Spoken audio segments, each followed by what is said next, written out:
Welcome to Chemistry Simplified.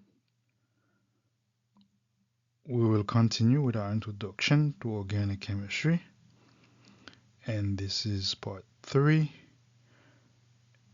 And in today's presentation, we'll be looking at expanded, condensed, and skeletal structures or formulas. So these are different structures that you need to understand. So in a nutshell, I look at the expanded structure as a baby learning how to crawl, and the condensed structure, now the baby can stand and walk, and the skeletal structure, now the baby is an adult, baby can play sport and runs and do whatever is necessary. So meaning that the most important structure for us here is the skeletal structures. But to understand them, we have to go through the expanded, the condensed, and then we'll get to the skeletal structure, which is the most important one that you need to understand. Because as you read organic chemistry textbooks, that's how you're going to see the compounds being presented to you. All right, let's get started. So let's take a look at butane. So we'll look at the expanded structure first. Some textbooks refer to it as dash formula or dash structure. In our last presentation, we'll look at the first 10 alkane, butane, prefix but means we have 4 carbons, and ane means it's an alkane where the carbons are linked together by single bonds. So we say butane has 4 carbons. So let's draw those 4 carbons. Carbon 1, covalent bond. Carbon 3, and then we have 4 carbons together linked by single bond. So we have an alkane there. So this is an expanded structure, so meaning that we're going to have to draw out the hydrogens to show them to you. So this is, we refer to that as the carbon chain.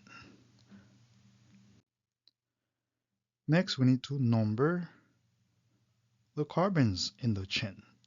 So if we go from left to right, that's carbon 1, carbon 2, carbon number 3, and carbon number 4. Now we also have to number the carbons from right to left as well, because sometimes that's the way it will be. So in some of the languages, like I think the Semitic language such as Hebrew, which I know for sure, and I believe Arabic is like this as well. We read those language from right to left, so we're gonna have to do that here as well. So now we're gonna go from right to left and label the carbons. So this is carbon number 1, carbon number 2, number 3, and number 4. In future presentation, we'll explain to you why we have to do it that way. So for now, just accept this is the way it has to be. So you always have to check both left and right. Just like when you're crossing the street, you got to look on the left and look on the right as well. So let's draw the structure now. Let's draw the hydrogens because we said this is expanded. So expanded structure means we have to draw out the hydrogens to show them to you. So this is the first carbon. Remember, in organic chemistry, carbon is the center of attention. Carbon is located in group 4A.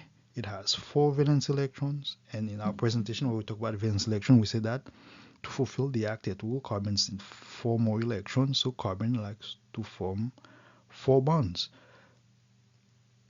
That's very important to remember. So carbon is the most happy when it has 4 bonds. So this carbon that we have in the red circle here already has 1 bond. So therefore, we need 3 more bonds to make carbon happy. So therefore, we're going to add 3 hydrogens to it. So it has 1 bond already. So we add 1 more. That's hydrogen. Makes it 3 bonds so far, but we have 2 hydrogens. And 1 more bond. Now this carbon is happy because it has 4 bonds. So it started with 1 bond between 2 carbons, and then it needs 3 hydrogens to fulfill the octet rule. Let's move on to the second carbon. So this carbon already has 2 bonds, right? It has 1 carbon on the left, which is bonded with, and a carbon on the right, which is from a single bond with as well. So how many does it need to fulfill the octet rule? It needs 2 more bonds. So therefore, we're going to add 2 hydrogens. 1 hydrogen on top and another hydrogen on the bottom.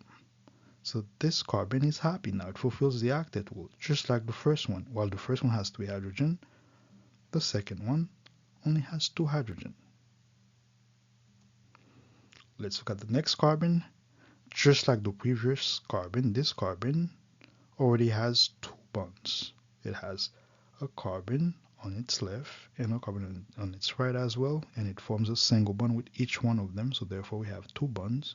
So to fulfill the octet rule, this carbon needs 2 more bonds. 1, so we add 1 hydrogen, and we add another hydrogen, just like the previous carbon. And the last carbon now, if we look at it, it only has 1 bond, just like the first carbon that we saw. So it has 1 bond. It needs 3 more bonds to fulfill the octet rule, so we'll add 3 hydrogens. Hydrogen number 1 for the second bond, hydrogen number 2, and 1 more hydrogen. So this is the expanded structural formula. As you guys can see, hydrogens are only added as needed. They're not necessary. So that's the take-home message here. Okay? We don't need the hydrogen. We're just showing them for the sake of making the structure complete, but they're not necessary. Next, let's look at the condensed structural formula.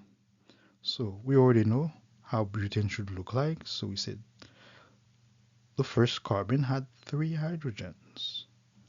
The second carbon had 2 hydrogens. Third one had 2 hydrogens as well. And the third one, the last carbon, also had 3 hydrogens. So that's the condensed structure for butane. So we're going to do a little bit more than necessary, because sometimes, you see, I show it in a straight line. It may not be seen in a straight line. So I'm going to have to show different presentation, and so that you could be familiar with them. So let's take a look. Right. CH3, CH2, CH2, CH3. I'm showing the different structures, but they're not really different. They look different, but they're not different. So that's why I'm showing them to you. So the molecular formulas are still the same. Let's draw more.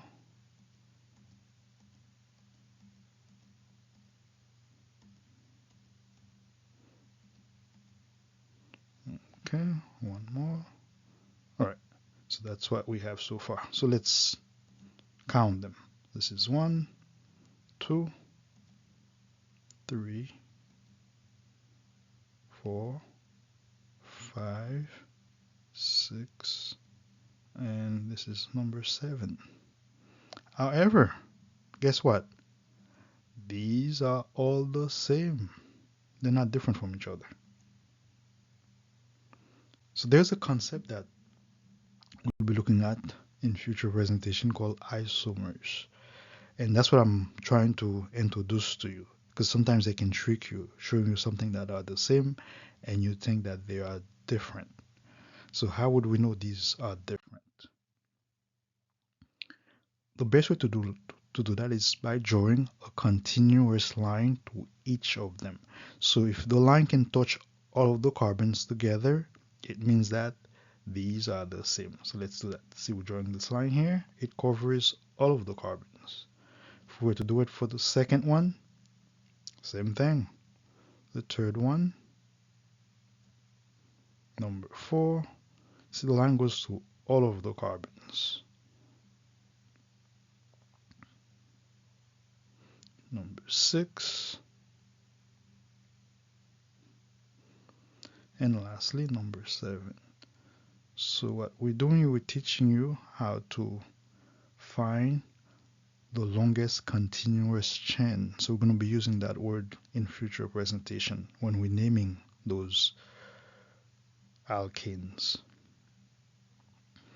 Alright, so this is it for condensed structural formula. Last, we're going to look at the skeletal formula, also referred to as bond line formula in some textbooks. So before doing that, we'll bring up a condensed structural formula for you. So remember this condensed structural formula we had, that was butane as well. Now we see the skeletal formula does not have any hydrogens.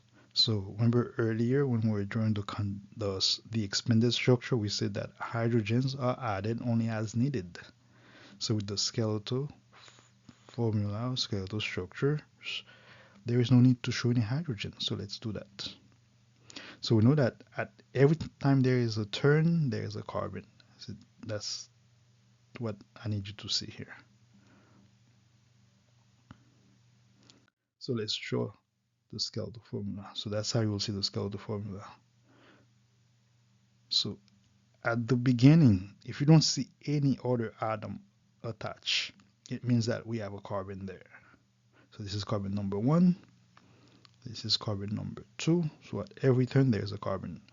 Carbon number 3. And this is carbon number 4. Also at the end, if you don't see any other atom attached, it means that there's a carbon there. So this is butane, so we have 4 carbon. Or we could draw it this way as well. So same thing, if there is nothing attached here, there's a carbon. So that's carbon number 1, carbon number 2, carbon number 3, and carbon number 4. As you can see, we're not showing any hydrogens. The hydrogens are implied because we know that carbons need to fulfill the octet rule. So where we have the red circle, there's only one bond attached to this carbon, so we know that this carbon would have 3 hydrogens. So you can review the expanded structure that we had presented to you so that you can understand this. So like we said again, the skeletal structure showed no hydrogens because the hydrogens are only added as needed. And we know that they are there because they are only added to show that the carbon fulfill the octet rule. So this is implied here. Alright, so this is the end of our presentation. If you have found it to be useful, please remember to like, subscribe, and share, and use the comment section to let us know what you think of it. Thank you. Have a great day. Bye-bye.